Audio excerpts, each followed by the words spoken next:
সমুদ্রের এই নীল জলরাশির বিশাল ঢেউ, অদ্ভুত গর্জনে যে কেউ হারিয়ে যাবে এক অন্য জগতের মহিমা ও মূর্ছনায়। ঠিক তেমনি আজ থেকে 250 বছর আগে আমাদের এই দীঘার সৈকতে প্রথম এসেছিলেন ওয়ারেন হেস্টিং, আর সেই জায়গা দেখে তিনি মুগ্ধ হয়েছিলেন।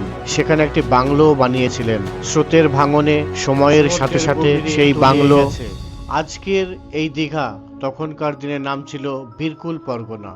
কালের পরিবর্তনে ইংরেজরা দেশ ছেড়েছে, ভারত স্বাধীন হয়েছে।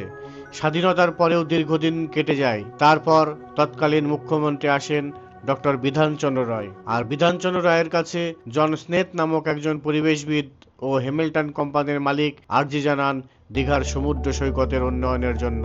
সেই থেকে একটু একটু করে শুরু হয় উন্নয়ন, রাস্তাঘাট, যানবাহন, আর তখন থেকেই এই উন্নয়নের জোয়ারে মানুষের ঢল নামে দীঘার সমুদ্র সৈকতে। আর নামবেই বা না কেন, এই সমুদ্রের পাড়ে একবার আসলে আপনার সারা বছরের জীর্ণ ক্লান্ত দিনগুলি নিমেষেই দূর হয়ে যাবে, আবার নিজেকে নিজের মাঝে নতুন করে খুঁজে পাবে।